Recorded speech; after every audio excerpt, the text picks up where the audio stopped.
What is going on, pedal people?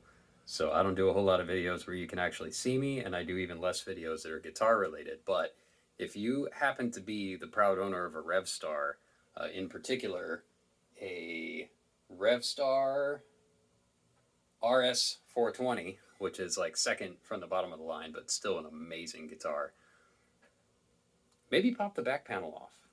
They're 4-wire pickups, and you can coil tap them. So if you're unfamiliar with the Rev Star, here's my beautiful new baby.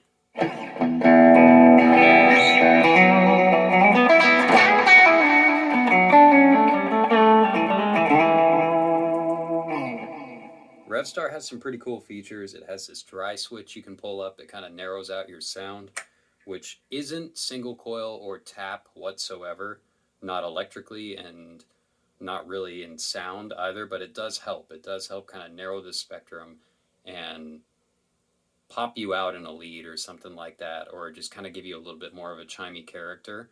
But at the end of the day, these are still covered humbuckers. They're very Gibson-like. They have a really great voicing.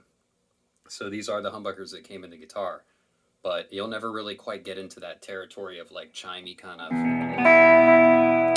even if you pop that dry switch up. It's a little more there, but it's really not.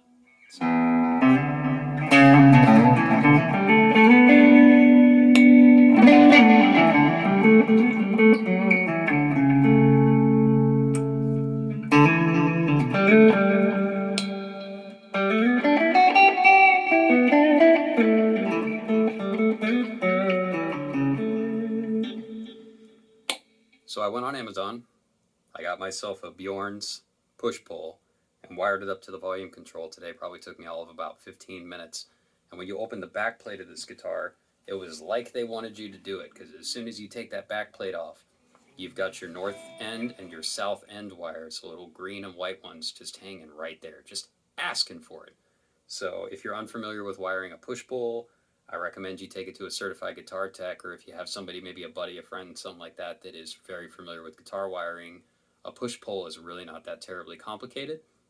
I will warn you though, if it freaks you out, you will have to drill this hole out a little bit more, because a push-pull is typically a larger diameter shaft than your standard pot. I mean, these are both push-pull, but this one is smaller. But still, 500K, costs about $8. On Amazon, it's dirt cheap. And this was the end result. So here is my neck position.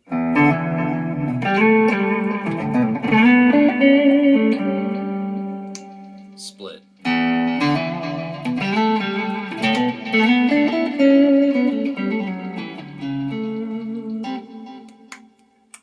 And then we'll go to middle. Standard humbuckers.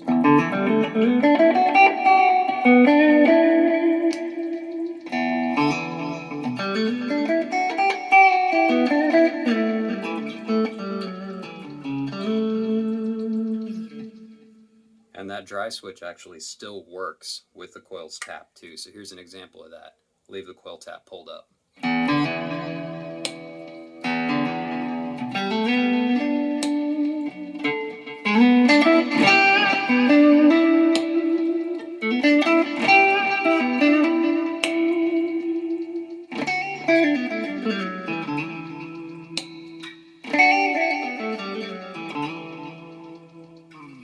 Just kind of serves to narrow it out even more. And I mean, it really does just make it one of the most versatile guitars on the planet. If you're unfamiliar with Rev Stars, I would really recommend checking one out.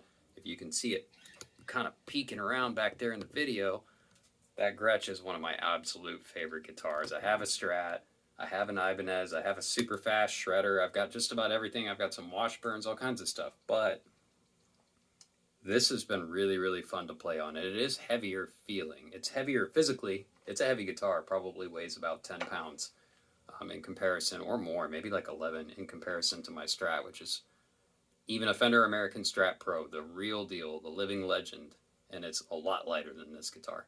But it's a phenomenal sounding guitar. It can reach some really Gretsch-like territories, and it actually is kind of reminiscent of my Paul Reed Smith, but in my opinion, more playability.